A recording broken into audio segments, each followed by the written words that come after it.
Ang programang ito ay rated SPG. Striktong patnubay at gabay ng magulang ang kailangan. Maaaring may masiselang tema, lengguwahe, karahasan, sexual, horror o droga na hindi angkop sa mga bata. Dad, asa si Tita Linet? Ngayong Lunes, makukumpirma ang hinala. Ngayong Lunes, makukumpirma na nga dito ni Harry ang tunay na ugali ng kanyang ama na si Carlos Benitez.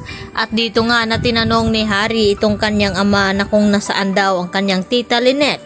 Subalit ay hindi naman agad-agad makasagot itong si Carlos at narinig dito mismo ni Harry na may kumalabog nga doon sa itaas. At dito nga na sinabi ni Harry na baka si tita Lynette nga yon. At hindi na naghintay ng sagot si Harry ay agad ngang umakyat sa itaas at napagbuksan ng pintuan. Nakita niya ang sitwasyon dito ni Lynette na nakatali nga ito. At dito naman napaiyak ng husto si Lynette nang makita si Harry at humingi siya ng tulong. At dito nakumpirma ni Harry na nagawang saktan itong si Lynette sa kanyang ama.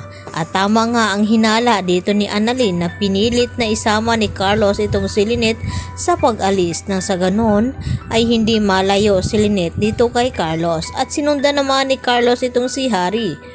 At dito nagtalo ang dalawa at sinabi ni Carlos na wag daw mangialam itong si Harry sa mga desisyon nito at hindi naman hahayaan ni Harry na hindi niya tulungan itong si Lynette dahil awang-awa nga siya dito sa kalagayan nito. At dito naman na kumuha ng pagkakataon itong si Harry na matawagan itong si Annalyn at ipaalam na naniniwala na nga daw siya di umano sa sinabi nito na nagawa ngang kayang manakit ni Carlos dito kay Lynette. At hindi lang iyon dahil saksi ni Harry na kung papaano itinali ni Carlos itong paa at kamay dito ni Lynette. At nangangako naman itong si Harry na iuwi ni Harry itong si Lynette upang makasama na nga ito ni Annalyn. At dito napaiyak ng husto itong si Annalyn. Subalit kaya nga bang suwayin ni Harry itong kanyang ama na nandito nga ngayon at nakiusap na sana raw ay huwag magsumbong dito kina Annalyn at sa mga pulis na ganon ang ginawa ni Carlos kay Lynette. At dahil awang-awa nga at naguluhan na rin itong si Carlos sa mga nangyari nga dito sa kanyang pamilya. Samantala, pinapakilos na nga ngayon dito ni RJ itong investigador na si Froilan upang imbestigahan na nga itong si Carlos dahil hindi na nga sila mapakali hanggat hindi nila nalalaman na kung nasaan nga ba itinago ni Carlos itong si Lynette dahil mapa hanggang ngayon ay hindi pa rin daw natatawagan dito nila Annalyn at ng mga iba pang tumawag dito kay Carlos at kung nasaan nga ba ito. At dito naman sumang-ayon si Giselle sa gustong mangyari dito ni RJ na tawagan nga itong si Froilan upang imbestigahan itong si Carlos. At maya-maya nga ay dumating naman itong si Justin at sinabi ni Justin na kung pwedeng mag-offer daw siya ng tulong dito sa kanila dahil may mga kakilala daw itong si Justin na magagaling na private investigador. At dito naman na sumang-ayon din itong si RJ at itong si Giselle. Nang sa ganon ay maniwala sila dito kay Justin dahil may mga masamang motibo din ito para sa kanila. Sa kabilang banda, dito na nainumpisahan ang paghahanap dito nila Carlos at Lynette at dito na kumpirma na kung saan nagtatago ito.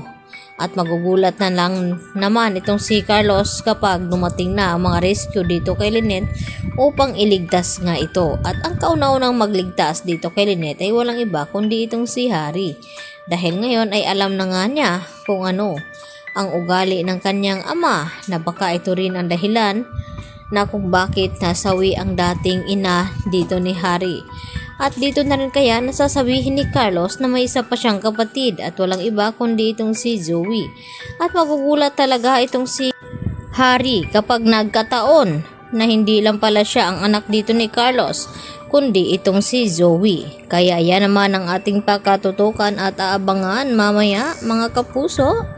Dahil kaya nga bang suwayin at kalabanin ni Harry itong kanyang ama na si Carlos at kung hahayaan nga bang makatakas si Harry at Lynette dito kay Carlos. Kaya yan ang ating antabayan mamaya Dito lamang yan sa abot kamay na pangarap. Yan lang po at marami pong salamat muli sa inyong pananatiling panonood dito sa aking munting channel at huwag niyo po sanang kalimutan i-like at i-hit ang aking notification bell nang sa ganon ay updated kayo sa mga theory updates at recap na aking ina-upload dito sa aking munting channel araw-araw. Yan lang po at marami pong salamat muli sa inyong panonood.